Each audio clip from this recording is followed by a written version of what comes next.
The Indian subcontinent is geographically staggering. You can travel from freezing altitudes in the north straight down to tropical coastal backwaters in the south. Imagine walking from Madurai in the deep south all the way to Varanasi in the north.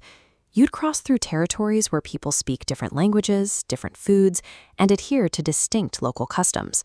Without trains, telegraphs, or national highways to stitch these isolated pockets together, a landmass this massive and diverse should have splintered into dozens of separate nations.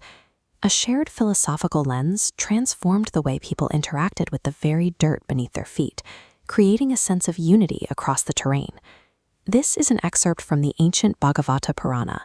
It explicitly states that ether, air, fire, water, and earth are literal organs of a Supreme Lord's body. Under this view, a river, a forest, or a specific rock formation became a physical piece of a divine entity. Believing the earth itself was holy gave people a reason to step outside their everyday routines. They began walking immense distances to experience these physical manifestations of the divine firsthand. This spiritual elevation through nature encouraged thousands to leave their homes and venture into the landscape, providing the incentive for a massive, continent-wide movement of people. This topographical map shows the vast distribution of traditional Tirthas. Notice how they span from northern peaks to the southern tip. Various faiths established distinct sacred geometries here. The legend highlights markers for Shakti Pithas, Jyotirlingas, alongside Sikh, Buddhist, and Jain sites. Reaching any one of these dots required immense physical exertion. Travelers navigated hostile weather, crossing mountain ranges, and surviving harsh territories for months on end. These outposts acted as massive cultural magnets, pulling endless streams of people out of local bubbles. Over centuries, millions of footsteps wore permanent paths into the earth. What started as individual journeys solidified into this dense, intersecting web of reliable routes. If a trail was safe enough for a pilgrim, it was profitable for a merchant.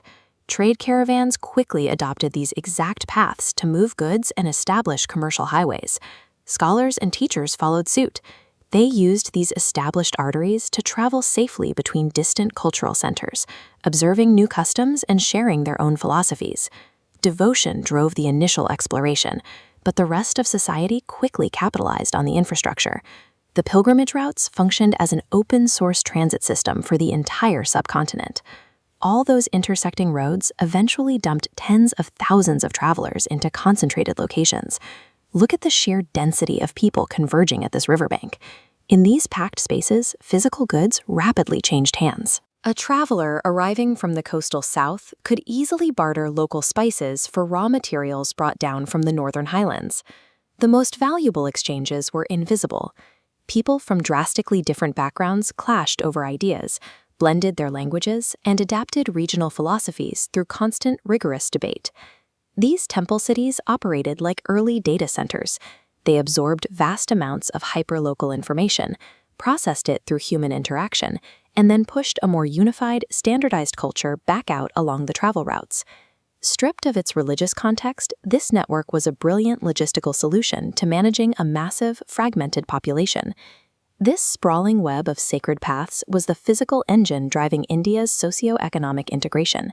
The constant circulation of people and ideas over thousands of years forged Ek Akhand Sanskriti, an unbroken, deeply interwoven cultural identity. By treating the terrain as something to be revered, ancient inhabitants built an inescapable, self-sustaining framework that kept a divided geography permanently tethered together.